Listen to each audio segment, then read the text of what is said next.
Well, I have 7. If everybody's ready, let's do it. Okay. We all ready?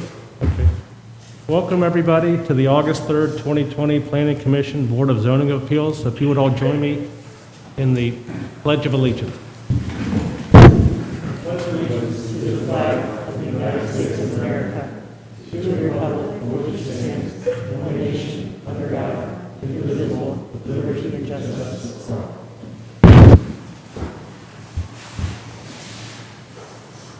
If we could call the roll. Rich Bardak. Here.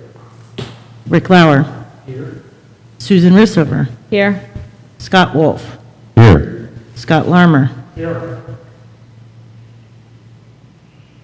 Do we have any? Andy Kiki. Here. Wes Brown. Here.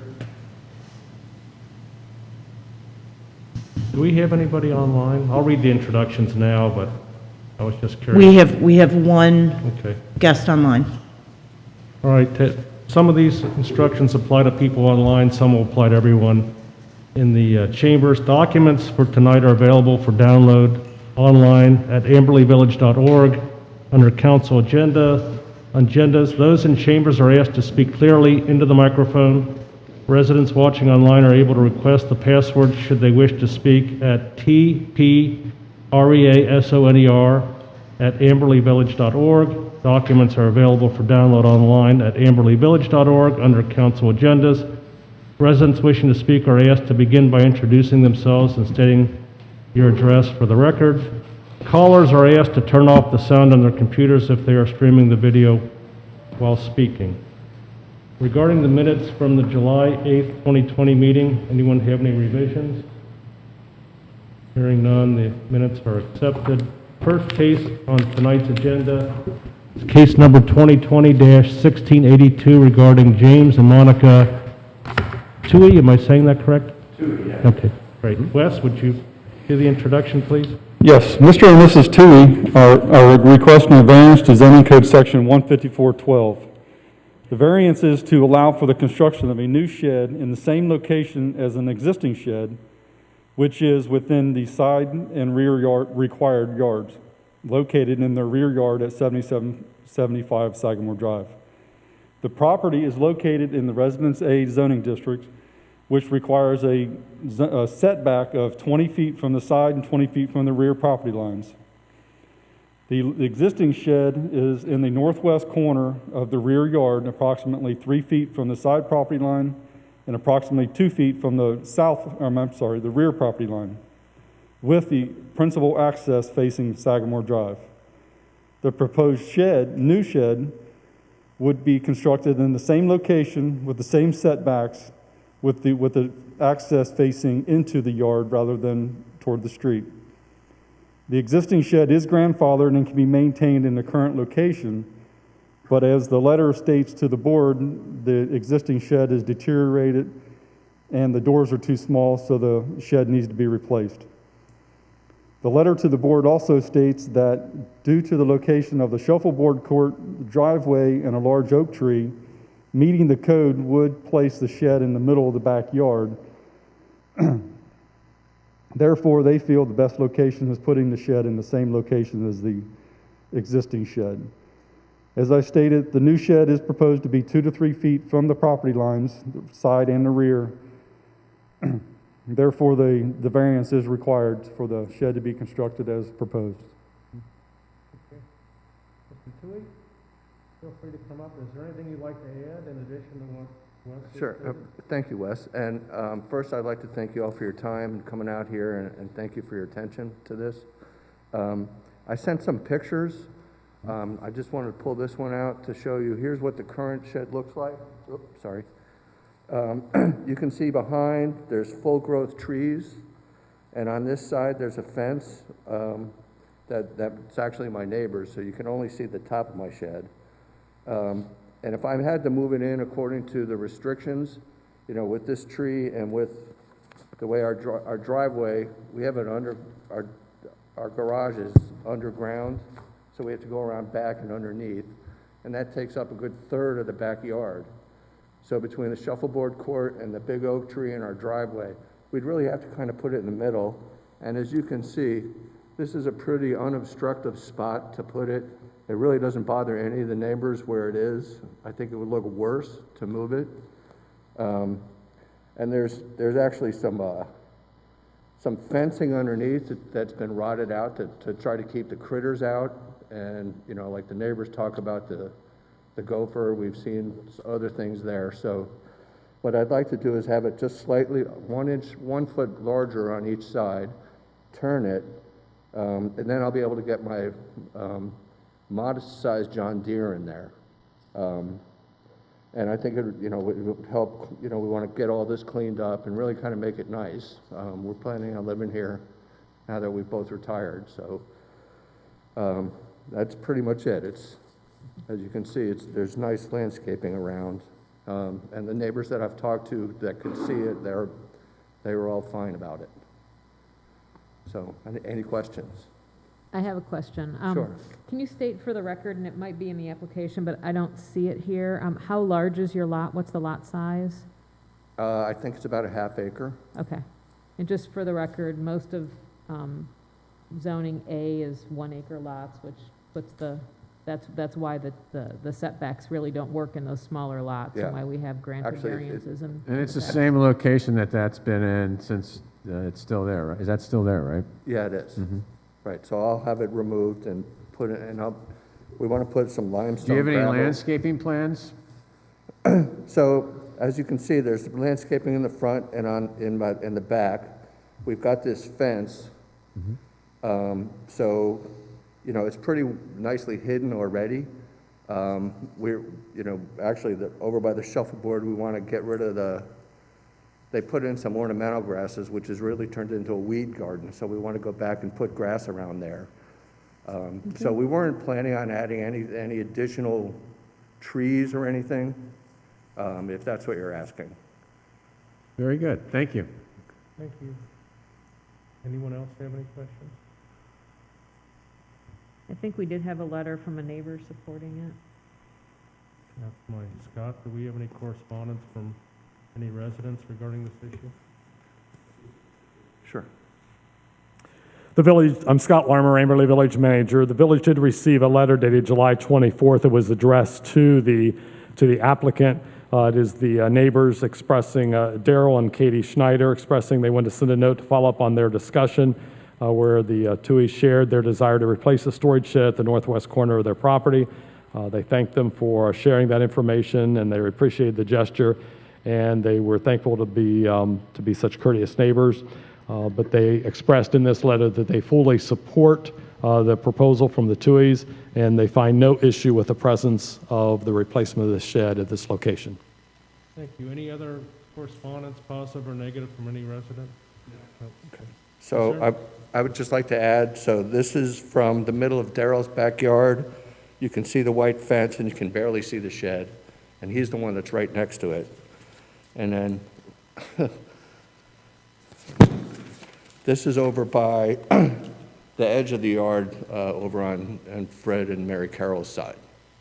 So as you can see, it's well tucked back in the corner. So any other questions for me? No, thank you. Okay, thank you. Any residents or anybody present have any questions? Do we know if anybody online has any questions? Does anyone online have any questions?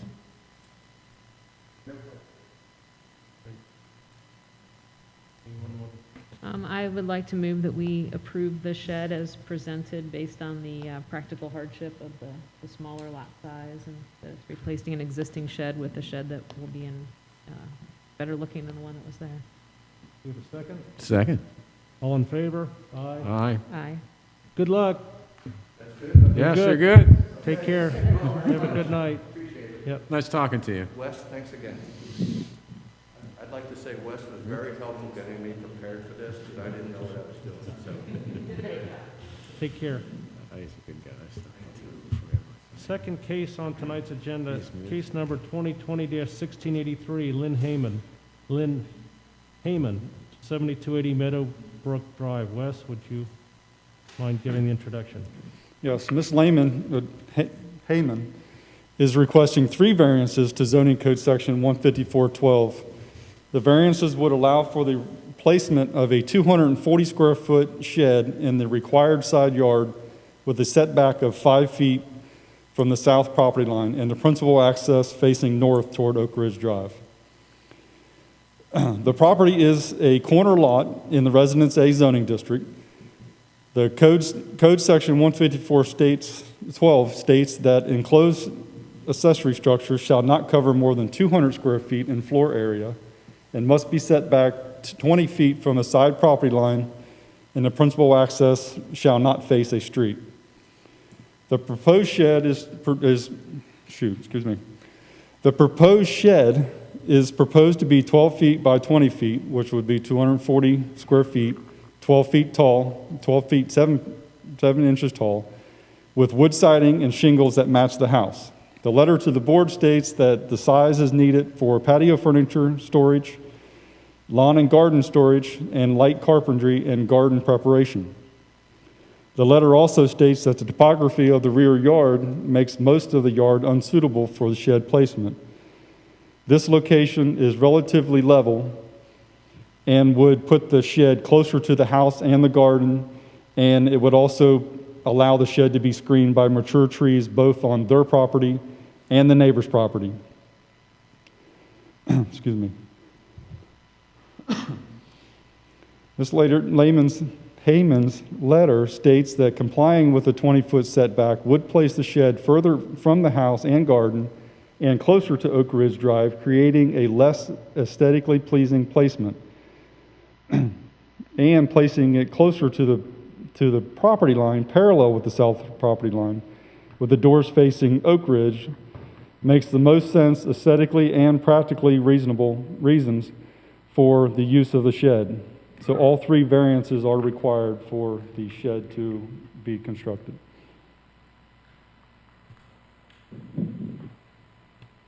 Ms. Heyman?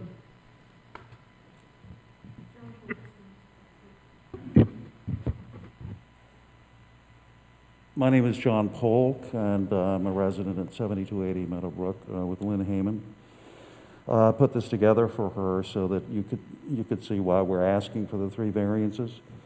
It's a good acre or a little bit more that we're on in that corner lot, and it's fairly wooded. When we decided where the placement would go, we had to look for a flat spot. Otherwise, we would be digging out and really changing the landscape. The only real flat spot, and there's a little bit of a grade to it, but we can manage that with crushed gravel and concrete abutments to take care of drainage. But that requires it to be close to the fence, and what's his name? Joe Brandt's house.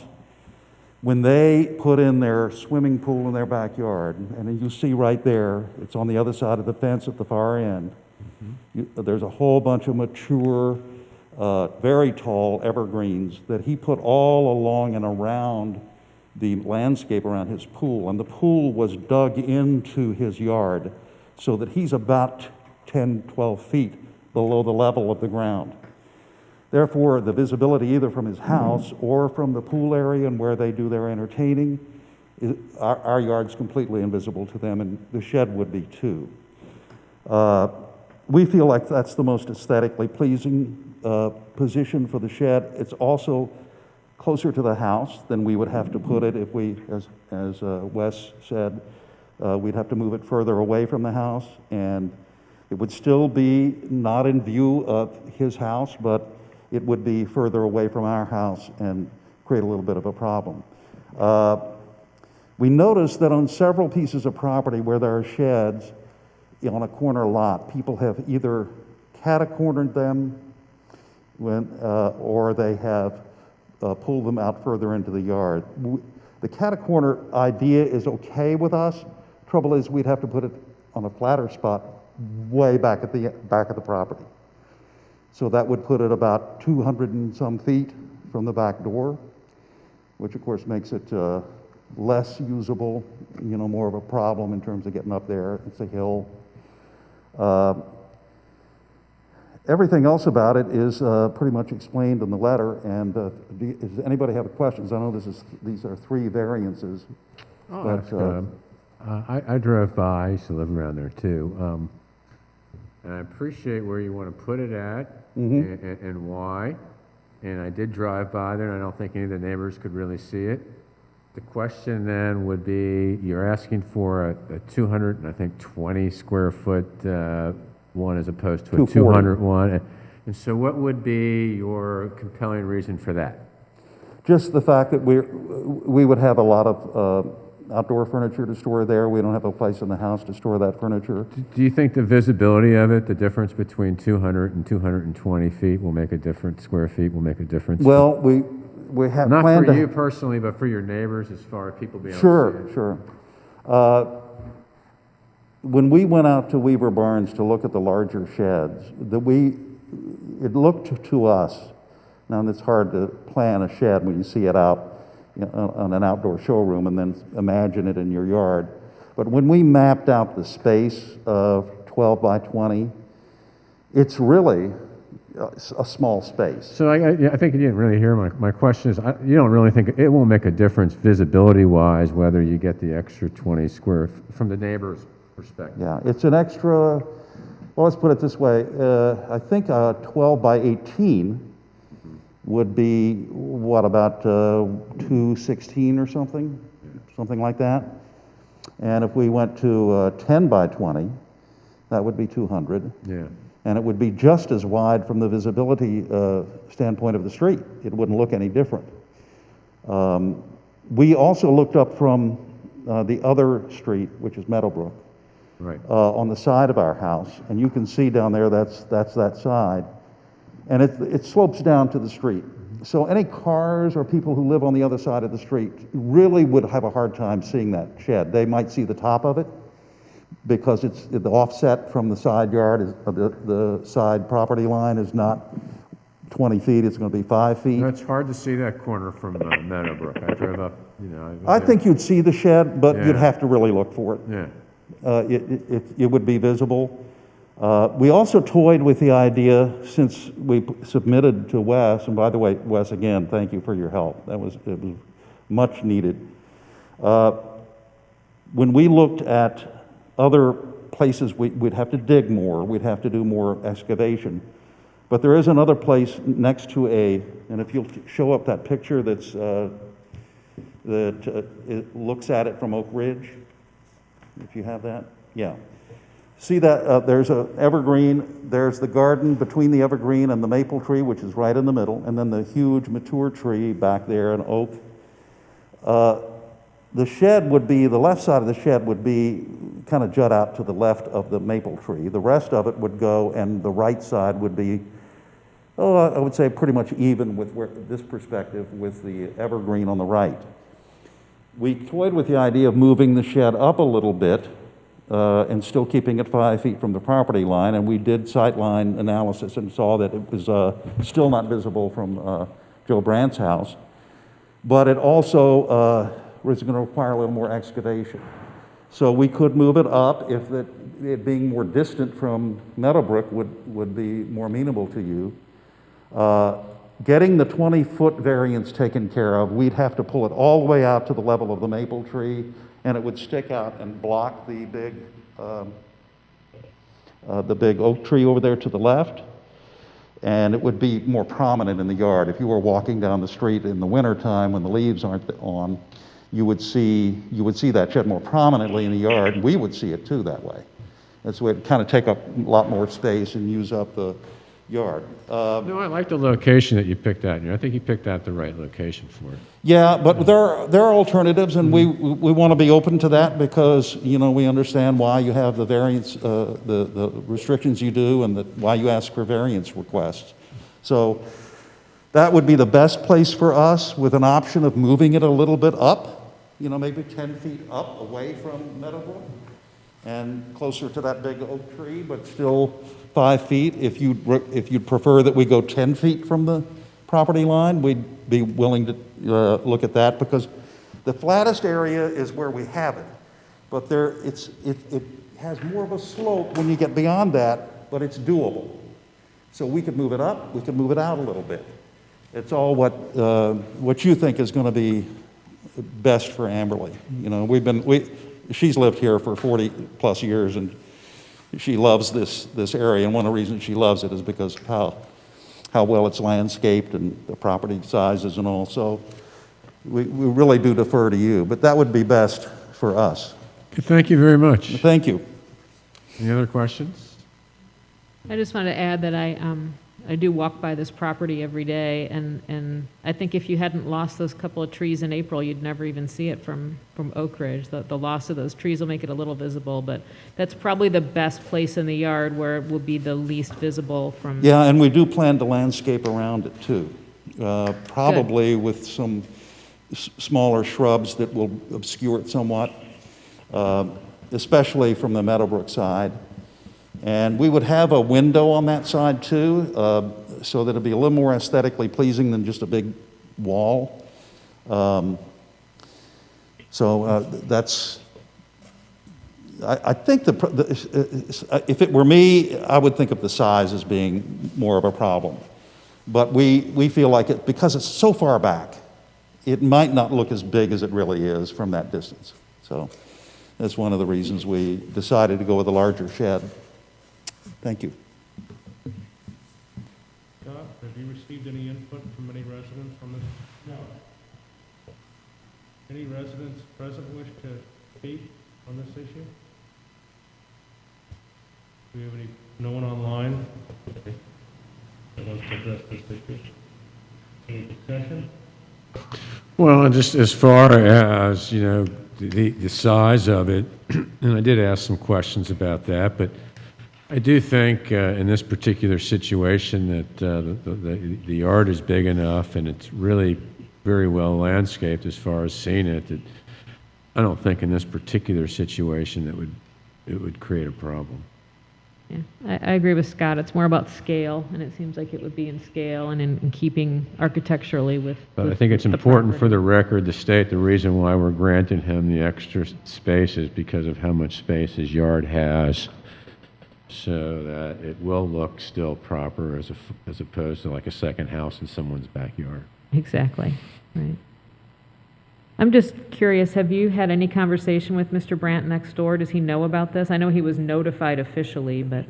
I left him a message. He's out of town a lot. We have to record everything, so we keep a complete record, so if you could just state your name for the record, just so we know who speaks at all times. What did he say? If you could just state your name, we have to record I'm everything sorry, that happens. I can't so- hear you. Excuse me, Lynn Heyman. And just speak into the microphone, we record everything that's stated, so we just want to keep a record of everything. So, Okay. sorry. So, what are you asking me? Oh, did I talk to Joe Brandt? Right. I left him a message. We are friends. His swimming pool is kind of right outside our bedroom window. We don't have a problem. We can hear the kids all the time, but if you need a formal, response from him, I'll make sure you get it. There shouldn't be a problem. Okay, thank you. Thank you. He's got that, Is that it? pool yard thing in his half yard anyway. Yeah. Okay, I'm going to make a motion to grant the 3 variances that are being requested, both the that have been as a result of the fact that he has a well-landscaped yard, a larger than normal yard where I don't feel that the size of will make a difference, and then there's no objection to any of the neighbors about how close it is to the side yard. Could I just add one thing? I'm sorry, go ahead. We're voting. We're good? Go ahead. No, when we further inspected where we were, and this is after we submitted this, we just wonder if it's okay with pending your approval here, if we were to move it up that fence line about 10 feet, if we see that that's actually going to be better looking and a better position. Would you object to that as an option? I really can't negotiate that way with you without a plan. Oh, okay. So, you know, I think the thing is tonight, am I speaking out of turn? I would need to see a plan and everything for that, just where you wanted to place it, and then let the neighbors know that that's where you want to place it. Okay. In all fairness. I think, But- could we leave that up to staff to determine if shifting it by 10 feet, as long as it's not closer to any road? I get a legal opinion on that. Let me just say this, the variances they're asking for wouldn't be changed by variance, as I understand. It's like moving it farther away from the house by 10 feet or closer, Further. further away. He's getting a variance for That would allow for more gardening, I'm sorry. setback from the side yard, the doors facing the street, and not being out to corner lot, so it's stuck on that, and the sides. So if he moves it 10 feet from here to there, he wouldn't need any additional variances, different variances. In my opinion, again, that's check it out. I would concur with Okay. Thank you. Well then, we'll modify we'll just modify it and say that we'll grant the variances within 10 feet of, 10 to 15 feet of where you want it, or do you think we need to put a foot? I think we just ran the variances as we requested. All right, so we were in the middle, we were in the middle of doing that. Up the 10 feet to the east. Specify to the east, that way you're not getting any closer to either of the streets or the property line. Fair enough. All in favor? Aye. Aye. Good luck. Good luck.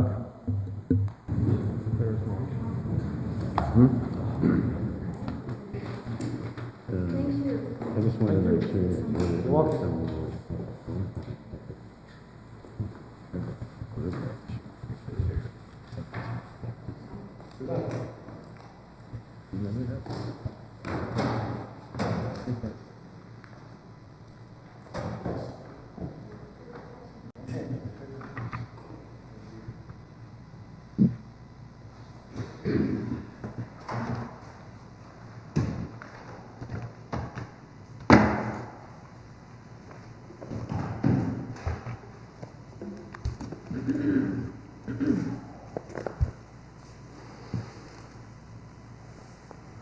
Ready? I want to. Okay, case number 2020-1677, public hearing. The Planning Commission will review and discuss the formation of a special zoning district for the Amberley Green property located at 7801 Ridge Road. Scott? Thank you. Scott Larmer, Village Manager. Last month, on July 8th, we held a presentation and a public hearing as it relates to the Amberley Green Development District zoning text. What the village is proposing is to create a zoning text that would apply specifically to the property known as Amberley Green, a 130-acre property that is at the southwest corner of Ridge and Galbraith Roads. What we're not asking for is to rezone property, we're just creating the zoning text. So that's all that we're trying to accomplish with the proposed ordinance that is in front of you this evening. And the role is for Planning Commission to take it under advisement and make recommendations back to Village Council, who will ultimately adopt an ordinance that establishes zoning text on the property. So briefly, I just want to go over some of the elements of what is included in this property, and then we would want to address the questions that were raised at the last meeting on July 8th, and then open up our August 3rd public hearing. I do want to mention that Brian Snyder is not with us this evening. He had something previously scheduled for this entire week, so we were not able to have him present with us. He is the Development Services Administrator for Hamilton County Department of Planning and Development, and he is the one who authored the majority of the code, and then it was modified by council as well as staff. So the zone change here is a zoning text. So that's the context that we're talking about.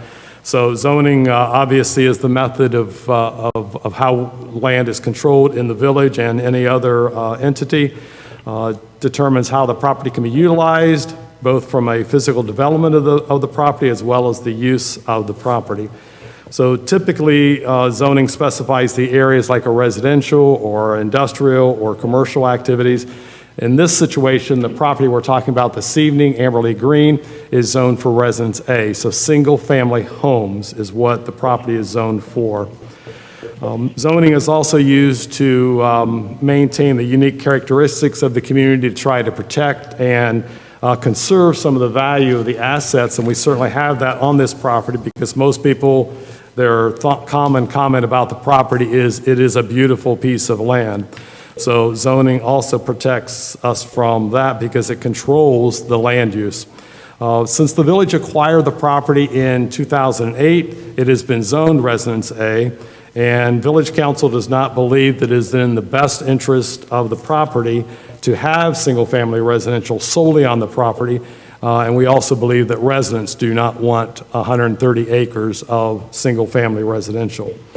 So resident feedback has indicated to the village that they want green space, they want development opportunities to maximize the property's economic benefit to the village, and they want the land to be aesthetically pleasing so that you can balance not only current objectives as well as with future land use of the property.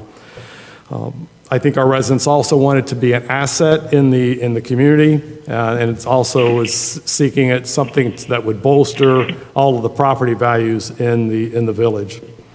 So to meet those type of objectives, the zoning text changes were drafted, as I mentioned, with Mr. Snyder. We also sought resident input as we held open house sessions last year. And so we heard a wide range of comments and preferences that came from that. And so what we have done is we've moved forward with establishing the text for this. Under Mr. Snyder's direction, we were encouraged to consider a variety of uses on the property if that's what the village wanted. Now, keep in mind that we are the owners of the property, so nothing can pass go unless the village council says they're interested in that type of development. So really the secondary precaution here is the zoning piece of it, but it's still necessary to put the zoning in place in order for that property to be used at its highest and best purpose. So what we've tried to do is anticipate what some of those possible usages are in the future. And what's a characteristic of zoning here is that if the zoning code doesn't say that you can do it, then you can't do it. And so that's why this is a sort of an all-encompassing section. I'll talk a little bit about that. So when you read various sections of this and you see a variety of uses proposed, the land cannot be used for any other use other than what was specifically allowed for in the code. So what's included in the zoning text? As I mentioned, we own the property, so we have that control, but we've heard from our residents that they would also like to have open space. They would like to have walking trails. Obviously, we have the old golf carts, golf paths there that residents are walking on, and certainly others have emphasized the importance of seeing some type of economic benefit from the property. And there certainly is enough space on this property with 133 acres to accommodate multiple purposes. So we understand that we can have more than one purpose on that particular property, but what we're trying to hone in here is on the use regulations. So in other words, what are the principal uses that would be permitted on the particular property? And so we're trying to indicate that the uses that would be compatible with the property and that we might want to consider in the future. And so it's important to understand that the village does not have a specific plan for this property in terms of users. We had been talking with the Jewish Community Center about a summer camp on the property. That project has been put on hold. We were in discussions with the Scottish Rite about rehabbing the clubhouse, and that has also been put on hold, primarily because of COVID, but there were some other factors there. So there is nothing that is in the works. This is merely the baby steps to get zoning in place for this particular property. So the principal uses that are identified in the code are subject to village approval, and it can only be considered, as I mentioned, if the zoning language reflects that. So in other words, by exclusion from the list, a principal use cannot be considered at all in the future, and that would require rewriting the entire code from Planning Commission to Council just to add another use. So that's why you'll see a variety of the uses. The staff as well as council considered the list to keep options open for the future. With our ability to control the property, we felt pretty confident with that, and then the zoning does ensure that the village can act within a particular parameter. So a sampling of some of the types of uses on the property, recreational uses such as pools, splash parks, sports fields, courts to walking trails, dog parks, and woodland preservation areas. We've also included development options that include single-family dwellings, offices, assisted living facilities, some limited retail, banquet centers, and restaurants, although not restaurants with drive-throughs, and also to include agricultural opportunities in there. And then the last piece of this is really the temporary uses. If somebody wanted to have a food truck rally or do some type of a farmer's market on that property, this type of zoning would enable them to do that as well. So once again, these are concepts that the village is open to. The village is not married to any of these concepts other than the commitment to open space on this property and the continued use of the property for the purposes that our residents enjoy it at currently. But because the village does own the land, we do have the control over the property, but the zoning will dictate how those changes occur to Amberley Green if something is developed on the property. The use regulations are just one portion of the code. The zoning code provides for an opportunity to outline the purpose and set the regulations for a wide range of parameters. So in this code, we talk about building height, we talk about minimum lot area, we talk about width and setbacks, site development, which involves the Planning Commission, things like parking, lighting, and dumpsters, and even landscaping and architectural and signage. So our next step in the process that's outlined here is to identify specifically if this zoning text is put in place, what is the next step for somebody who wants to develop, say, a dog park. So let's say that somebody wants to come in and put a dog park or a small office building on the property. This particular zoning text identifies what that process is. They're going through a very rigorous series of steps in order to get approval for their particular plans. That assumes that they have already passed the muster of council, that council has granted them their willingness that they would be supportive of this kind of project because the village owns the land. But the first step would be to submit a concept plan, and this would require certain things to be submitted with the concept plan, and those are outlined in this text. The staff would vet the application to ensure that it's complete and meets all the guidelines of the text that we have here. It would then come to the Planning Commission, and you would be reviewing the application along with the concept plan, and you would also be holding a public hearing. So you'd be seeking input from residents about the particular plan. You would be expected to make a recommendation to council. That recommendation would go back to council, and council would repeat that process. They would hold a hearing, hold a public hearing, seek public comment, and then ultimately they would be the ones to decide if they were going to approve a concept plan for the property. And then the last step is sort of a wrap-up, which is a final development plan that allows everything to fall into place and the developer has what they need in order to move forward, whether it's an office park, office building, or whether it's a dog park.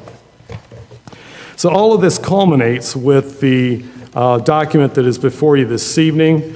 We refer to it as the Amberley Green Development District zoning text. And at our last meeting on July the 8th, there were questions raised. And Mr. Bardak, if you don't mind, I'll just go ahead and try to respond to those questions. Okay. So the first comment that I picked up that we didn't necessarily resolve in the meeting was there were comments about potential allowable principal uses on the property like a hospital or nursing homes. The inclusion of those, that does not mean that Amberley Village plans to allow all those uses, but as I indicated, if you don't include it now, then it cannot be included in the future unless you change the entire zoning text. From a planning commission standpoint, if you do not like one of those particular uses, or if you have another use that you'd like to see included, you really have three options here. You can either leave the code as it is, or you can make recommendations to add a particular use, or you can eliminate something out of the code and give that recommendation back to council. The second piece is in regards to the event center being listed as both a profit and nonprofit. That particular item was stated in there as they were distinguished, and I'm not certain how that happened other than this was a very lengthy process. And so I think in the scheme of it, I think we wanted to make sure there was nonprofit and profit in there, but really it does not need to be distinguished. There is no difference between profit versus nonprofit. So my recommendation there, you have two of them, is to either leave it in as the way it is or just eliminate the nonprofit one. The other comment I heard was in regards to the height restrictions. So the height was originally greater, but when council held their discussions with this in the various work sessions, the consensus was to try to keep it consistent with our other zoning codes, and that is currently at 35 feet. So that 35 feet is across the board, and council indicated that if they needed to be higher, the applicant would seek a variance. So that is a possibility as well. I think it gets tricky here because you're trying to identify what kind of an office building you want on the property. I think this particular property is going to have probably more of a residential feel, so it may not, if there was a 5-story building proposed for that site, I don't think that would probably pass muster. But you're the planning commission, so we're looking for your input to council as to what type of height restrictions you think we ought to have on the property. I've indicated here that a 3-story office building, you'd want up to 45 feet in height. If you wanted to go higher, if you're talking about a 5-story building, you're talking about 75 foot in height. So you have three options that I see here. You can leave the height restriction intact as it is stated in the code or in the proposed text. You can consider something higher, but consider a restriction on the stories, but put a greater height in, which doesn't really accomplish a whole lot, or you could just change the height restriction. Mr. Wolf. No, I understand that if we don't put one of the potential purposes in here, because this is just a zoning document, not an actual plan, that could be a problem in the future. Now, if we keep the height at a lower, say 45, and then in the future, would that require a variance to make it higher, or would they never be able to make it higher? Let me make sure I understand your question. If an office building is built on the property? Yes. And they want to go higher? Yes. Yeah, they would have to come back in for approval for that. So if we kept it at the lower, that wouldn't prevent them from coming in and getting a variance to make it higher, correct? It does not prevent them from getting it, but the planning commission will have to grant that. So I'm very confused because before you stated that everything in this text cannot be changed, but I'm confused about what can be changed with a variance. Very confused. The purposes of the use of the land can't be Cannot, changed. but everything else can be? That is That's what I was correct. So use is not something you give a variance to, but if somebody needed a taller building height, that is a variance item. Gotcha. All right, so- makes way more sense. Okay. Yes. The next concern is related to the type of housing and whether that equated to a small house on a small lot did not equate to housing a low price. Would that equal a low-priced house? And I think there's all kinds of arguments that you can make on this one, but I think what I'm familiar with is that a small lot does not necessarily translate into a lower price house. But I think from a precaution standpoint, you can certainly put minimum square footage in the code, recommend something like that, or put a covenant and restriction, or make some recommendations that way. But I think one thing that council was trying to accomplish was a different housing product for the village that we currently do not have, but not necessarily overburden somebody with having to have a 1 acre lot or a half acre lot. So this is a much smaller lot than what we have in the village, but it doesn't necessarily translate that it's got to be a much smaller house. But obviously a house would have to fit on that 8,000 square foot lot. So 8,000 square foot is what is being proposed here. In terms of options for the Planning Commission, you can leave the minimum lot size intact. You can modify the minimum lot size with the intent to get a higher priced single-family residential house, or you could recommend covenants to address the concern, or put some other recommend some other factors here that you think would help make that more stable.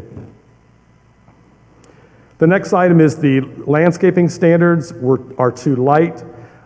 We concur that some of the landscaping requirements here do not translate into what we would see as Amberley Green, which is heavily landscaped. So that is acknowledged here. We did have the opportunity to talk to Brian Snyder, and he referenced what was in the Hamilton County Code was certainly far greater than what was initially proposed in the code. So from a standpoint of having greater landscaping, that is certainly a recommendation that you might want to make back to council. It was referenced at our last meeting to look at Mason's landscape code, so that was included in your packet. But your options there are to either leave it as it is or modify the landscaping standards similar to Mason's or another community and beef up and make it a heavier landscape requirement on Amberley Green. And then the last concern that I picked up on was the architectural restrictions. Felt that some of them were too restrictive. These were pulled from the North Site zoning code. So these come right out of the code. There may be some minor modifications to it. But the intent was not to, obviously architectural standards are subjective. The intent was not to make it in such a way that it was not going to allow some creativity on a developer standpoint. But if you want to establish some kind of standards, minimum standards or something like that, I have provided some of those that I found in another code, but that's purely up to the Planning Commission. If you want to leave them intact, I would just add that any development that occurs on this site it has to get past council, and then the zoning code is the secondary piece of it. So I highly doubt that there's going to be a proposal where the building is going to be what I'll say an ugly building or an unattractive building is probably not going to make it through the process since it has to get council's blessing first. But we certainly would welcome any kind of comments as it relates to the architectural restrictions. But those did come from Brian Snyder. He is the one who pulled those out of our North Site, and he is the one who developed the North Site zoning regulations. So all of that to tell you that here we are tonight for our second public hearing for the August 3rd. This has been noticed and advertised, so we're here to take additional comment, but most importantly, seek Planning Commission comments and your recommendations so that I can come back to council. The way that it goes back to council is in the form of a motion. So if there's concurrence about elements of the particular code, what staff is looking for is a motion that would take this back to council. And since they are the ultimate deciders of this, it's a matter of giving them some of your input about what you think should or should not be included, or you like this, but you don't like this, or there should be some more attention focused in this area. So council that'll be communicated back to council by staff, but it does need to really be a part of our meeting. This is referred to Planning Commission. You have a 60-day window to do this. So if you start counting on the July 8th meeting, you could actually get one more meeting in before September the 8th. Within that 60-day window. If you want to take care of it tonight as a recommendation, you don't have to wordsmith this. That would be helpful, but it's really in your court to make a recommendation back to Village Council. And that concludes my comments. Thank you. Any questions for Scott before we open the meeting? Okay, it is officially 7:50 PM. And open the public hearing. We'll start with any residents in chambers. Anyone wish to speak?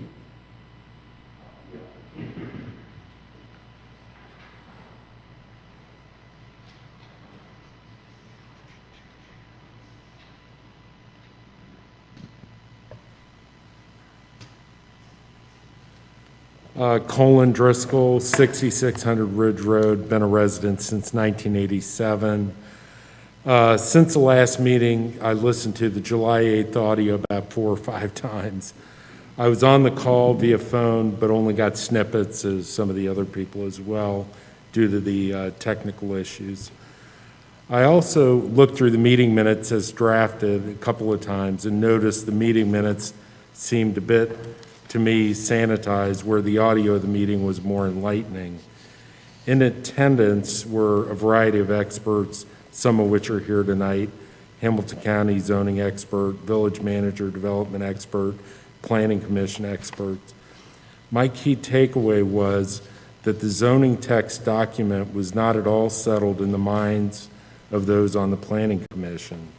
This was after the proposed text went through at least 3 to 4 council iterations, and I attended most of those council work sessions. The following are a few comments by several members of the Planning Commission which resonated with me. I'll call them PC 1, 2, and 3. PC 1, and this is from the audio. I'm just a little confused what the anticipated process would be like. Another comment: I have a lot of questions and concerns, and really agree with what Louis said, that this property needs to be developed in a holistic manner, and this seems to be inviting piecemeal development. Third comment: personally, I believe that we haven't done enough to retain a developer who shares a vision of the village, who can go out and find users for this site. We have not actively marketed this site as far as I know. To me, that is why it still sits vacant, and we're dealing with this. PC2, he posed a question: are there examples of this type of thing in Hamilton County, referring to the zoning text, I assume? The county zoning, no, this is fairly unique. It's not original, but fairly unique. And obviously, what I've said is abbreviated. PC3, my main problem with this are the architectural requirements and restrictions. I was kind of aghast when I read it. Another comment: it is unnecessarily restrictive, I think, architecturally. I think it limits the ability of creative design solutions to a build site. Zoning needs to allow opportunities to extend the valuable architectural identity of Amberley, which consists of very diverse architectural styles. Another comment: I don't know why we are going there, and why we would ever go there, and why we would ever think of adding those restrictions. Again, that's that architectural. It's beyond me. And then I just have concerns about it in general, but those are my thoughts right now. Again, those were some of the comments which resonated with me. I think longtime resident and former council member Louis Katz made a very compelling case when he stated, we had a vision that in the right hands this property could become a jewel, could help put Amberley Green even more on the map than it was, and it would significantly increase our home values and make this an even better place to live. I feel so strongly about it that I risk coming here tonight with the significant health hazard that exists to tell you my thoughts with regards to this proposed zoning ordinance. This is Louis. The plan reminds me of a saying that a camel resembles a horse that was designed by committee. That saying emphasizes the ineffectiveness of incorporating too many conflicting options in a single project through compromise. In my estimation, this proposal epitomizes this approach. I fear that we've lost our vision, or at the very least, it has been dimmed by time and frustration. This proposal has nothing original in it. It's a mishmash of ideas without any cohesive thread running through it. There is nothing about the expenses that we, the residents, would have to incur. There is no impact fee ordinance, but the expenses of development will be significant and will fall on the backs of the homeowners and residents. This, in my estimation, is worse than no zoning on the property at all. There is nothing about roads, sewers, hard surfaces, and traffic. It is so indefinite that I believe the village could be backed into a corner like it was once before with a lawsuit saying under this zoning you cannot prohibit what we want to do on the property. I'm vitally concerned about that. I fear the village and council are on the verge of capitulating with fear of being branded as not doing anything, or worse, maybe even being bullied into a disastrous mistake. I'm here to tell you that not doing anything without a vision, which apparently we don't have yet, is better than doing this so badly. Lewis concluded by saying, let's not compromise, let's not give up on our dreams, let's seek a vision, or remember our vision of designing this property that will enhance our life in the village. Thank you. That was Lewis. I wholeheartedly agree with Lewis Katz, former council member.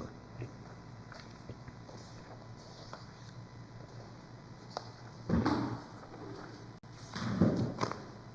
you. Anyone else present wish to speak? Scott?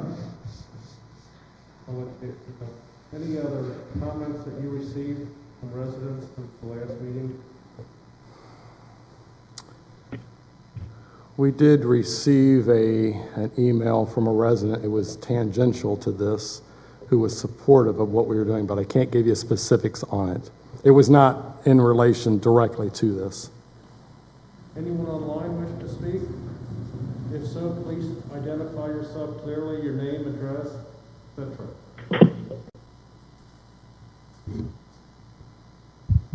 Does our guest online wish to speak? No, nothing to say. Nothing to say. Thank you. I have a couple of thoughts. I've given this a lot of thought since our last meeting, and I very much appreciate all the hard work that's gone into this administration and also the council involved. And I support the effort to try and spur some development of this property. I think it's an important property, and I think as a village we want to let it be known that you're open to developing this. I have still a number of concerns about the way in which this ordinance goes about that. And I think what I would do, and what I'd like to recommend, frankly, is that we only discuss the use classifications that we're willing to consider, and that we remove all of the verbiage about height, landscaping, parking, architectural features, and that we force any potential developer or user of the property to present all of those aspects of the development to us in the site plan phase. This property is owned by the village, and that makes it unique from all other property we have. I do not share Lewis Katz's concern about being sued or being forced to move a corner. Although I agree with a lot of what was said, the village will never be compelled to sell this property to anybody it doesn't want to. And ultimately will control the use of this property by virtue of the fact that the village owns it. So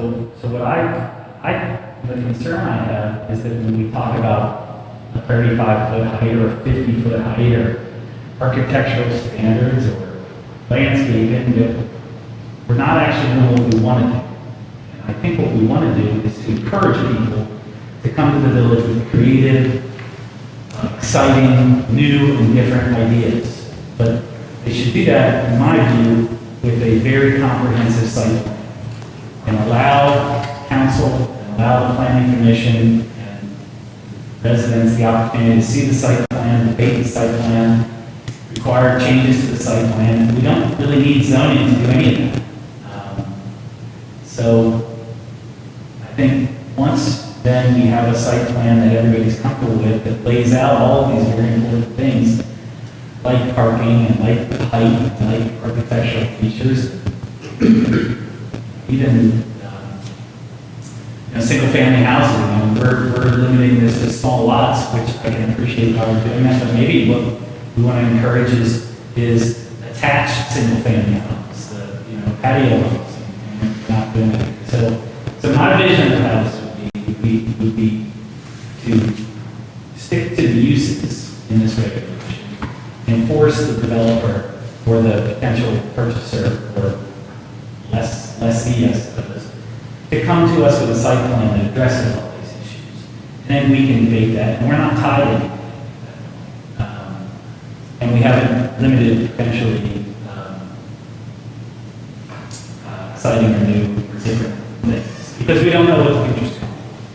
On top of that, I've expressed many times, I think ultimately we hire a developer with these sort of uses in mind. I don't think we need a master plan. I don't think we need to debate, all the potential uses or ways in which this property could be developed. We need to market this to people who have the resources and the knowledge and the incentive to actually do it. So I'm not terribly in favor of this as it's currently written, and I hate to send it back to the drawing board, but that would be, I think, how I would envision this is let's expand the uses if we have to, but what's other stuff? To me, just goes in the opposite direction of what we're trying to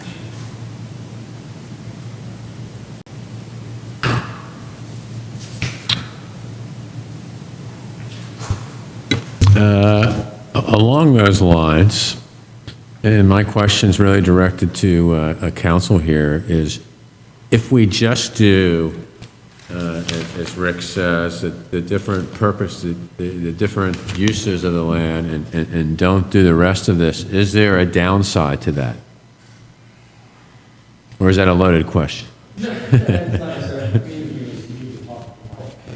Okay.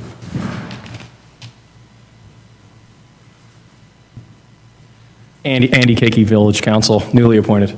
Or maybe not yet. I think it's certainly within your purview to proceed as Mr. Lauer proposed. There's nothing requiring you to have the architectural restrictions and things. You can have just a use restriction. I think the practical problem, and I'm not recommending one way or the other, is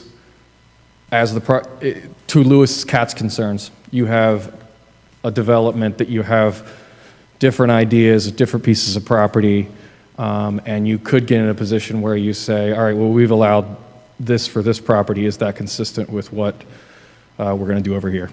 And that's not necessarily a legal problem. I think it's just more of a practical administration problem. Thank you.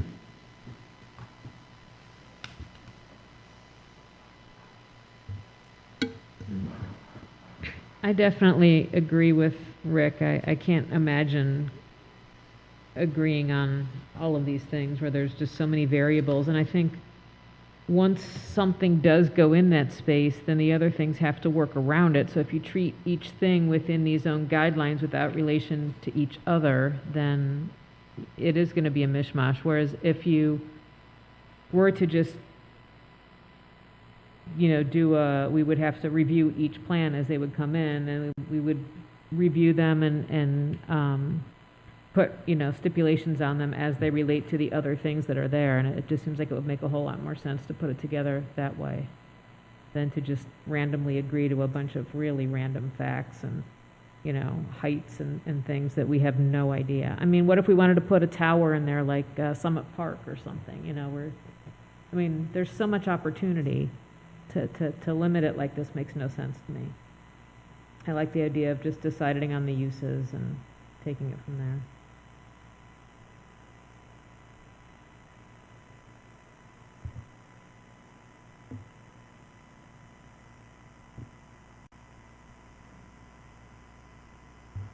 Rich, you've been in on the council discussions. What do you think of, what do you have to add? From a practical standpoint, having lived through this for, I'm not sure how many years, 10 to 15, give or take, there's really only a few areas that could practically be developed with any common sense development plan that could be done economically feasibly from a developer's perspective. There's not that many areas that are flat. I walk that property all the time. So from a development perspective, it's very limited what could ever go on that property without costing an absolute fortune. Second point, infrastructure. Lewis actually brought up a very good point. From an infrastructure perspective, putting in sewers and roads, etc., the village doesn't have the money to do that. We can practically barely afford the roads that we have to maintain presently. So from a perspective of simply putting in that infrastructure, we couldn't afford it. It would have to be done by a developer. We don't have the money for it. So, given all of that, I think we need to have structure, as much structure as we can put into this, so that we don't have any misguided expectations from any developer that comes in here. They need to understand that we have specific guidelines, and this is what should be followed. If they want to propose something different, they can propose it, bring it to zoning, and maybe get a variance. But from my perspective, we spent a ton of time getting to where we are. My concerns, aside from the zoning perspective, are financial and feasibility. What, in my opinion, has been the primary cause of a lot of the frustration in getting to this point. What do you mean by that? Financial problems to get to this point. Financially, from a developer, say a developer wanted to come in, they wanted to put in roads, sewers. Amberley can't afford to do that. We don't have the money to do it. They would have to do it. That wouldn't be it. Right. I mean, that's what developers do. Given the topography of that property, it would be astronomical. Here's my concern, and I totally agree with you that it's going to be a difficult property to develop, and the cost of putting in infrastructure are going to be significant, which is why you need to have as many opportunities for potential uses as you can, because it has to make economic sense for private developers to do it. Here's the problem with the way this is currently drafted. The developer comes in and submits a concept plan that says, let's just take height because it's the easiest one to deal with. And we've adopted this code. And they come in and they say, you know what, for this to work, I actually need a 5-story office. Okay, so here's my concept plan with a 100-foot high building. As I understand it, they can't even submit that plan. Because in order to get to the stage where we could give them a variance, it would change the 35-foot height.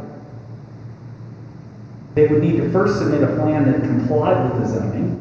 We then change the zoning to allow the plan, and then they'd have to, I guess, ask for a variance. I don't know why, if there was a doubt in the developer's mind about whether they would get a variance to build a 50-foot building as opposed to a 35-foot or 100 feet versus 35 feet, they're not going to go through the trouble of going through the process. So be it. Burning Tree residents wouldn't want to look at a 50. I don't know if they would or not, but I mean, and again, I'm just taking height as one example. That would apply to parking. But no developer is going to come in and commit to the expense and time of even submitting the plan if all they get on the back end is, well, it's approved now, but you're going to need 30 variances to actually do this. That's why. But Rich, that's why it's not getting developed. It's you have to have a developer who can look at the property and say, here is what works. Here are the various things that work, and then go find people who do those things. We've done studies on this, there's very little that works on this property. Very little that works. We had a home builder who thought it was economically feasible to put however many homes on it. And I agree, the village made a great decision to not do that. Obviously, I was involved with it. But I don't think we know what works. And we're trying to act like developers, and we're not. And I appreciate, again, the effort to try to encourage people to come to us with plans. But I don't think you do that by imposing a bunch of restrictions that are just random. They're taken from the north side and from Mason and from. That's not going to encourage anybody to, especially on a site like this. It isn't just a flat field in the middle of something. Somebody's going to really need to be creative, and we're limiting creativity. So I would just, again, and I mean, people have thought about this more than I have, but to me, let's expand the potential uses. Let's hire a developer, and let's let them go out and see if there's somebody who can make something of this, or not, or maybe it just stays green. I'm not sure, but you're not going to encourage people by limiting what they can do. In terms of height, architecture, parking, landscaping, we don't need to decide any of that right now. And it wouldn't stop anybody from giving us a plan if we didn't have that in this document. They would know they have free rein to submit a plan that works for them. And with their free rein, it wouldn't force us to accept anything either, correct? We own the property. So ultimately, not only would there have to be a series of ordinances approving of the plan, limiting it to what they say, but then there'd have to be a series of ordinances agreeing to either sell the property or lease the property. And there will be a whole series of steps that have to happen at the council level to make something like this go forward, which is good. It gives the citizens a lot of opportunities to come in and talk about what they think should happen. So I just think we're taking one step in the right direction, and we're taking two steps too far. But Rich, I share your frustration, and I want to see something done. I really do. We've all been dealing with this piece of property for a long time. I mean, all of us up here in one form or another. I mean, I don't know how long ago I cut the deal on the tennis courts there. I thought I was going to get the whole place done 20 years ago, whenever it was. I was positive it was going to be done. And the fact is, there isn't all that much interest. But the fact also is that the village doesn't have the money to turn that into a park if it really wanted to be a park. Okay, and I've come to that conclusion that no matter how bad we want it to be green and be a park, it takes a lot of money to really do that right too. And so, you're sort of in an influx situation with that piece of property. I hear what Rick is saying. And what he's saying is from a practical standpoint, and let's be realistic with how long we've owned this piece of property. Let's be realistic with what the interest has been in it so far, and then what's the easiest way to get interest? Is it by defining all of these what you can do or can't do, or is it just by saying what types of uses we would consider and then letting them come up with a plan? And that's sort of what your thought is here are your uses, let's see your plan, and you don't think it would stop them from doing a plan without more direction? In my opinion, it wouldn't, and I work with a lot of real estate developers in my profession. I think, it's all about the economics of the situation. Can they make it work? And the more restrictive the zoning is, the more difficult other factors as well. Topography, presence of utilities, all that stuff, traffic, it's all stuff that self-protect deal with. So, I just think we're making it more difficult than it needs to be at this stage. Especially because I would feel totally different if we didn't own the property. It would be completely different. you think, Susan? I agree. I mean, I think lumping it in with, the north site is ridiculous. The north site was scrub land that was an old swim club and a village dump along a highway. I mean, that's completely different land. And the fact that we put a dog kennel and a medical building there is amazing and great. But I don't think this can or should be treated the same way at all. And reading through these architectural guidelines, those buildings that we approved there don't follow these guidelines at all. So why on earth would we have these in any further text? Because they're obviously not being enforced. So why restrict developers? Yeah, exactly. I think we need to be a lot more open to what could happen. And I also think that, I think Blue Ash should be our model, perhaps not Mason. Just, they've done some great things in Blue Ash. I know they have a much bigger tax base than we do, but they've been really effective at combining, public and private spaces and carving, some income generating things out of their park. I mean, that's not an easy thing to do, and they've done it beautifully. So, I think there's ways to do it if there's a developer that would be interested in it, but we can't restrict them with silly doing pitched and parapets and stuff that aren't, that's ridiculous. And the height restriction where we don't know, I think it needs to be more open. I'm more than willing to consider the uses. I think that's a great idea. So, rather than making a decision on that this minute, why don't we decide, look at the uses and see if there's any changes we want to make in the uses?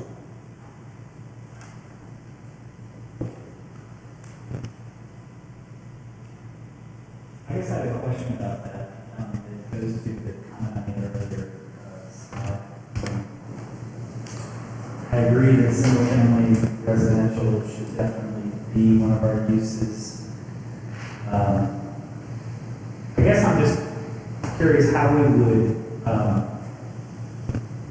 assuming that we would consider some sort of attached single-family residential, what would we call that? And I don't know that we would consider it, but I know it's been discussed in the past. This again goes to the question of like lot size. Why are we going to specify lot size? Maybe somebody wants to come in and build, Well, technically, 5 patio homes, all with shared walls on a 5-acre parcel. technically that's still single family, even if they're attached. I think you're right. Maybe we solved it just by taking out the stuff about lot sizes. Right. According to MLS definitions, a single family can be attached.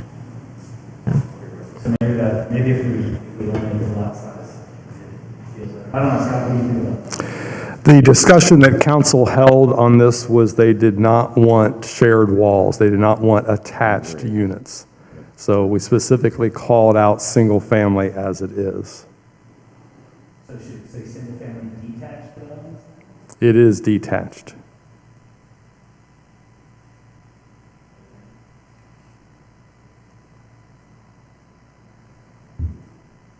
Well, if we're just talking about the uses, the version I'm looking at today just says single family dwellings. It doesn't say detached.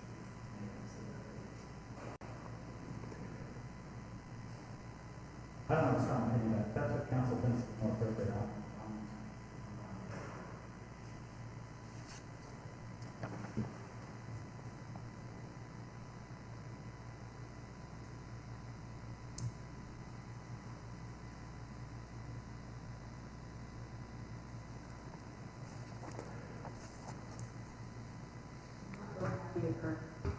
Sorry, not real crazy about that, limiting the 20% of building square footage and retail uses and all that. I think, again, that's a little bit more restrictive than we need to be.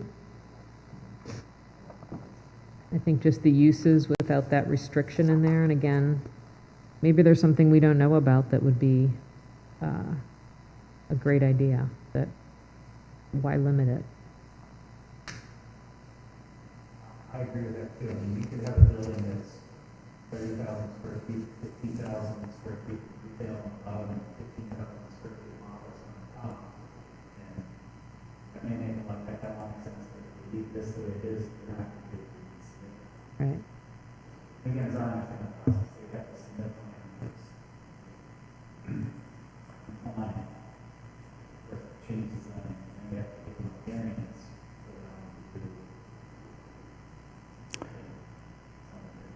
Keep in mind, this is zoning text. That's all this is. This is the same as our single-family or our industrial zoning code.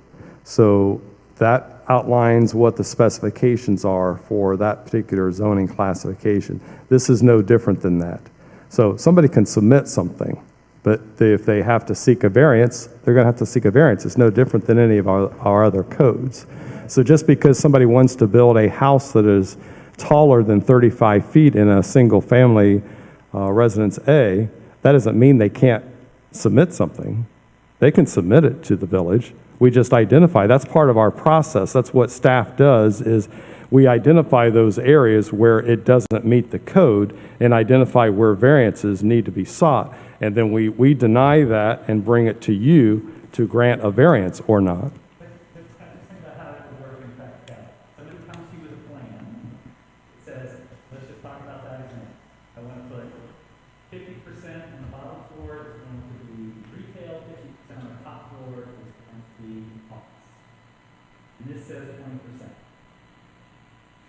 We never get to the zoning discussion because we can't approve the plan. Right? Because you can't change the zoning and then give them a variance from the zoning because you don't know. They have to submit a plan that complies with the 20%. And then come in and say, well, that's not really what I wanted to do in the first. Then you change the zoning. And then they come in and they say, what I really want is 50%. And then you're going to have council saying, wait a minute, that wasn't your plan. Well, I had to send it. I just think I get the concept of what everybody's trying to do. But a developer is not going to go through that process. Then when you think about, well, I want to buy this. I want to buy, I'm going to buy 10 acres of this property so I can do a bunch of these buildings.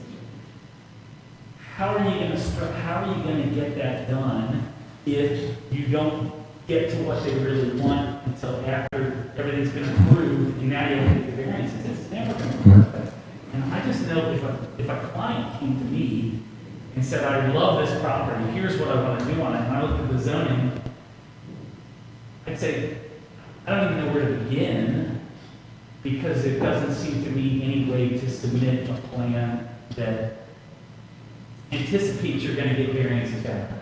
And I just think developers are going to say that's too much. So I get that I can back it off and just say, here are the uses that we're going to potentially consider, and I don't even know if we need zoning. If you feel like, if council feels like it needs to be something official, these are the uses, okay, this is why I said, draw some pictures, give it to the developer, let that go out of time, who have the money, and creativity, and users, right? Users, developers have clients who say, I'm really looking to build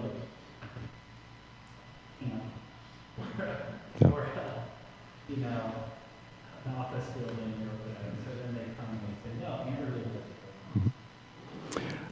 So part of your recommendation should be that council should consider a greater capacity for retail if that's what you're interested in. I would just say, I would literally list, I think the list is actually fine. Okay. I would just say retail uses, mixed use buildings. Yeah, I really don't have a big problem with it. I think if I was going to change the list at all, I would probably allow the attached single family, but the nursing homes, assisted living facilities, and continuing care requirement, retirement facilities, probably one that I would be against, no matter what the plan was, only because of the burden on the Services. economic condition of the village. If that were part of a much larger thing, though, I guess it's feasible. Again, the list to me is aspirational, so it should probably be as broad as possible. I wouldn't mind a drive-through Starbucks, just saying. So I think what we're trying you need to drive towards is getting a consensus on what you want to see in terms of those uses so we can get a recommendation back to council. So I think the recommendation sounds like, at least, from what I've been hearing, is that the principal permitted uses we're good with. It's the question of really what to do with the rest of what's in the language there, of whether or not really we need to do that at this point or not. And I think, again, Rick's coming from a practical standpoint, and, practicality sometimes is a really good thing to consider. And if in fact, by putting all the other stuff in there, it's going to create a situation where the people that we want to be considering those uses for Amberley Green aren't going to consider them because of what they're going to have to go through, the different plans they're going to have to come up with, then that's something really they need to consider and give great thought to. And I think that there's a lot to what he's saying. And I don't think that on the negative end of it, when you look at the other side of it, if we have these uses and we don't have the rest of that, we own the property, and I'm still trying to understand then what the negative end of it would be if we didn't do it. I need to interrupt for just a moment. I just received word that we need to speak into the mics because it's not being picked up by the video. Well, I think I'm done with, just my thought is again, that the uses seem to be fine. We've really pared those down and talked about those a lot. The question is what council wants to do with the rest that's contained within the document and whether or not it's actually necessary at this time. Okay. I just want to point out that what the Planning Commission and council are approving is a concept plan. They're not approving the plans for the construction. No, we understand that. I just want to make sure that in the concept plan, they can come in and say, I want a 50-foot with, the regulation is 35. I want a 50-foot building and I want attached, walls and all this stuff. If you say yes, then you make that recommendation to council, and then council can approve or not approve it. And then it would move on to the construction plan stages. That's where the money comes in. Because the concept plan, I don't believe, I'm sure it costs a couple thousand, but. But Wes, as I understand the way this would work as it's currently structured, is the concept plan would have to comply with the zoning, because the minute the concept plan gets approved, the zoning for the property changes, or for that portion of the property changes. And so that now all these other sections, height, minimum lot, parking, et cetera, those all now become the zoning on the property once that concept plan is approved. As long as it makes it past you. That's right. You can say yes or no. Then we have to come back and grant a bunch of variances. No, the variances would be part of the concept plan. The concept plan, it's just like the site plan review at the north side. Susan brought up that, I think Mercy comes pretty close to the north side zoning for architectural, but Lewis doesn't. So that is up to you guys to decide. We're gonna approve this site plan with these changes from the zoning. But that's where the variances and stuff would come through, and we can let Andy speak to that if he wishes, but that's my understanding. And then once you and council approve the site plan or the concept plan, thank you, then they submit their construction plans to us, and Scott is I review it, and Scott is the one that will actually approve the construction plans as long as it's is what you guys approved. And if they deviate from that, I guess there was a minor and a major approvals. So if they change, okay, we get in the field, there's a gas line here, we need to move the building over 10 feet. Scott can approve that. But if it's something major where they come in, you guys approve 50-foot building, and they say, no, we want 60-foot, we're coming back to you. As a practical matter, I still think it's what we should do. I mean, and there's a lot of this that's already in there, but to me, it's when you have all these sections in here that detail the architectural regulations, the parking, all that should be moved into the concept plan phase. The concept plan has to show all of these things, and that way the developer knows, if I can get this plan approved, I can build. And I believe that was the intent, was to have the concept plan have all this stuff in it before they spend the big dollars on developing the plans. Well, I mean, I don't know that it's going to work that way. I don't, because of the nature of the property. I mean, it's just one example. If somebody comes in and says, I want to build a Starbucks, They're gonna have to figure out how to get a road to the Starbucks and a sewer to the Starbucks and that's why you need a developer to say, you know, we're gonna do retail here, we're gonna do a little office here, we're gonna do park here, and figure out a way to make it all work together and how to pay for it all. And go to the state and get grants and do TIF money and all the stuff that you need to do to develop a property like this. It's gonna be very expensive and time consuming and complicated. And to me, at this stage, we should just be talking about the uses. Right. In the streets and the sewers, those are actually addressed in another part of the section, or another part of the code. That's to me, that's not part of the zoning. That's part of the development, and that is addressed in the building code. Like subdivision regulations. Right. Well, as far as the uses, I don't know if there's a consensus around this or not, but I'm okay with the uses. I would remove the reference to 20% of the total building square footage in a mixed-use building and just leave that open. I would allow retail uses or mixed-use buildings. I would take out all the restrictions for height, lot area, site development regulations, lighting, landscaping. I would take all that and put it into the concept plan phase and just front load it all in the process, if you will. So I'm sorry, Scott, it means, if that's approved, it means a lot more drafting, but I just...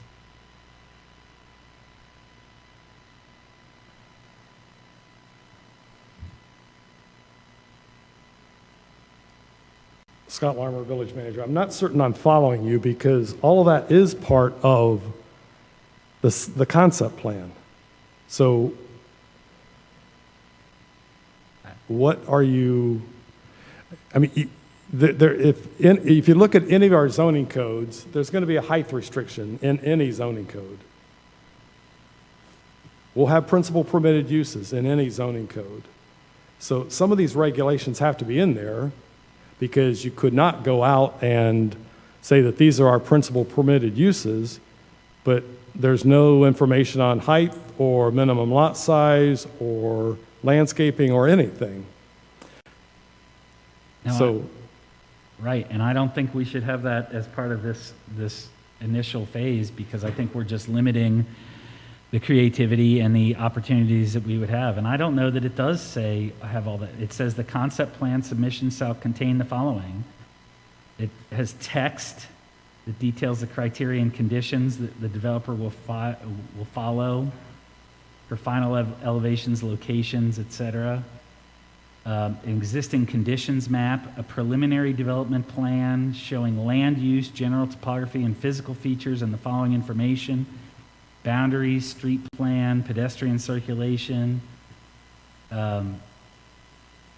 setback. It does say setback and height requirements for each area, but I take that to mean that it has to comply with the 35 feet.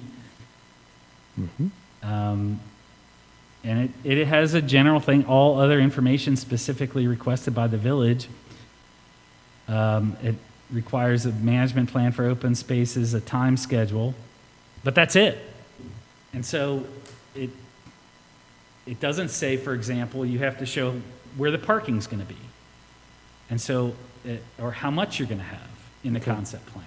So and so I think that if I read this as a lawyer for a developer, I would say my parking has to comply with the eventual zoning, or I'm going to need to have a variance. If I submit a plan, it's approved, it's going to have to,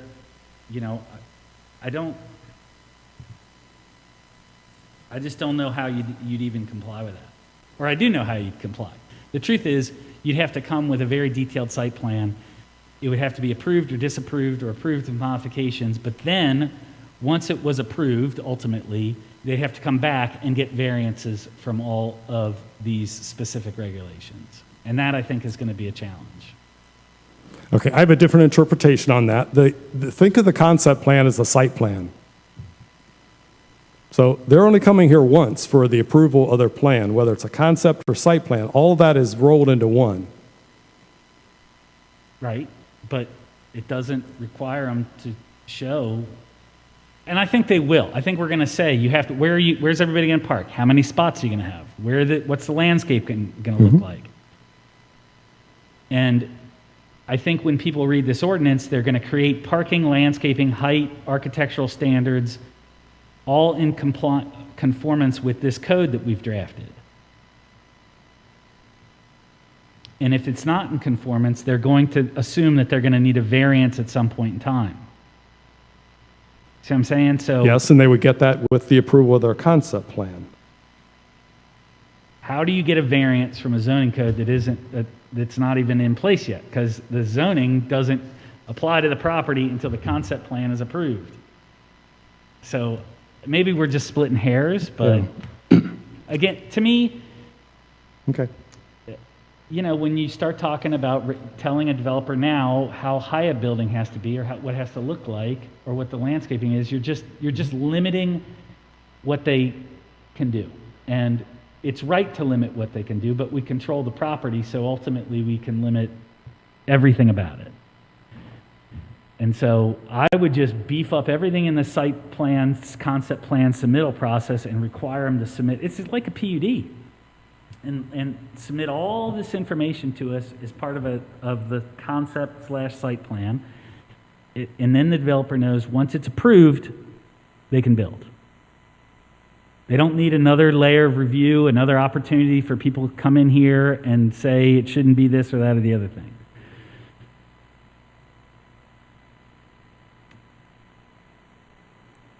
Okay.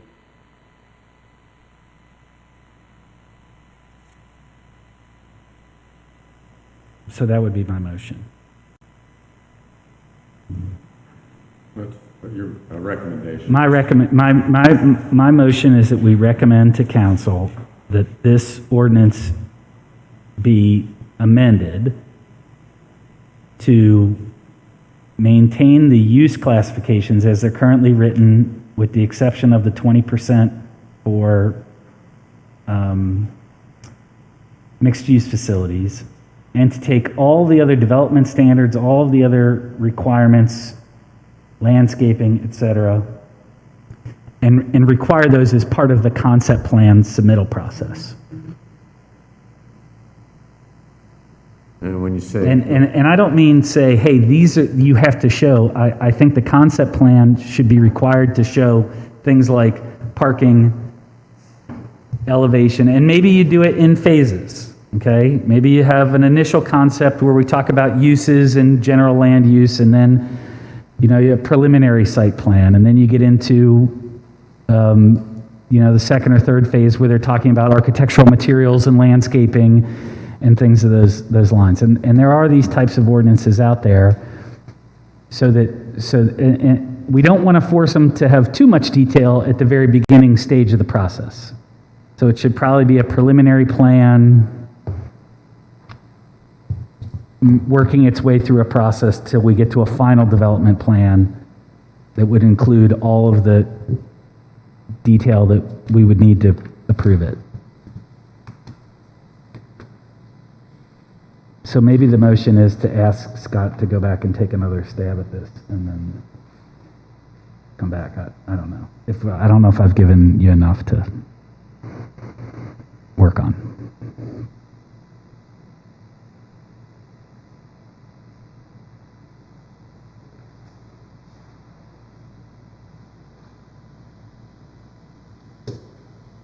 Scott Larmer, Village Manager, what I'm hearing you say is that you'd like it to be more specific in terms of the process of a preliminary and a final development plan as opposed to this concept plan. Yes, I think that the goal should be for the developer to know that once the plan is approved, they can proceed without needing any additional variances or any other approvals, and that those approvals should be granted at the site plan level before the zoning's changed, so that there would probably be a preliminary plan that would have just very general information about uses and locations and sizes, and then if that were approved, it would go to more of a final plan that would have more of the details around how things would look, utilities, landscaping, et cetera. But that once it was approved at the plan stage, that would be it.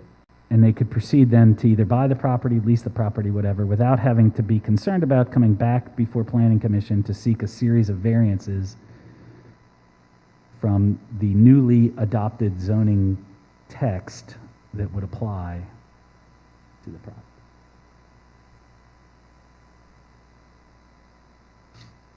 Second.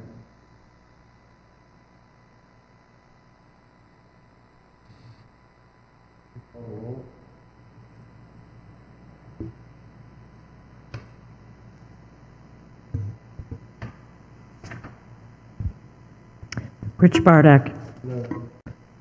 Rick Lauer. Yes. Susan Rissover. Yes. Scott Wolf. Yes.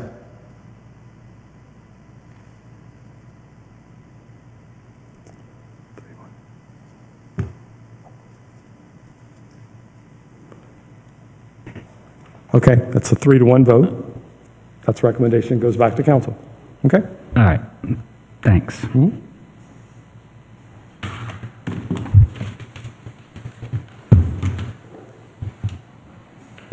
So it is 8:41. We can consider the public meeting closed. Any new business? We're closed, Colin, you can do what you want. Well, yeah, The- I was gonna say something. I mean, I know it was cats or something before we. No, I really, if you're going to bring all these comments up again, I'm going to comment back to some of the things that you said earlier, because I didn't think some of them were right. Okay. Go on. We're technically closed, but for courtesy's sake, if you're brief, feel free, as long as we don't have to. Colin Driscoll, 6600 Ridge Road, longtime resident. We mentioned about a developer. We actually had a couple of developers, I think, that were interested. One of those developers, a well-heeled developer that was interested in the property, stated this: "We believe that Amberley Green is a special piece of property which holds enormous potential to be transformed into a vibrant and exciting amenity for the residents of Amberley Village. We believe that a measure of collaboration, vision, integrity, and trust are essential to develop Amberley Green into the best version of what it can be. It was on both those beliefs that we assembled and Amberley Development Partners to lead the vision, planning, and implementation of the project. We wish you success in all your future endeavors, Fred Mayerson." I know there was a comment that Amberley doesn't have any money to develop the property. I think in 2012, one of the long-range planning committee's recommendations was the idea that you could have a community development corporation. I haven't heard that mentioned. I don't know if it's viable or not. As I kind of understand it, they can actually float municipal bonds backed by maybe revenue streams from that development property, et cetera. So the idea that we couldn't afford to put streets or utilities or any of that in place, I'm not sure that's totally off the table. One of the things in there about profit or nonprofit, I'm for profit enterprises on the property as much as possible. If it's nonprofit, we can't put it in the tax base. If it's a profit venture, we get to put it in the tax base, and we get, I think, 15 mils on the value of the property. So if somebody puts a $10 million facility in there, nonprofit versus for-profit, outside of payroll tax and a variety of other things, in my mind, I'd certainly like to see for-profit. I mean, some of the things that we're, talking about uses, and, there are things have changed over the years. We didn't have solar, we didn't have wind, we didn't have cell towers. I'm not saying we want any of that anywhere on the property. I'm just thinking there might be things that we don't know about that, you know, we want to maybe have available. I think a cell tower, you know, is perfect on the north side. It gives us a nice chunk of revenue. Whether anything like that makes sense anywhere on the property, I don't know that I'd want to throw it off the table, or, you know, some permitted, some use. I think we want to be open to, you know, some of those things. Thank you. Any new business? Our next meeting, Scott Larmer, Amberley Village Manager, our next meeting falls on Labor Day. So if we have the need for the Planning Commission, Zoning Board of Appeals to meet, we'll be searching for an alternate date to that particular meeting date. That's all I have. Thank you. We're adjourned.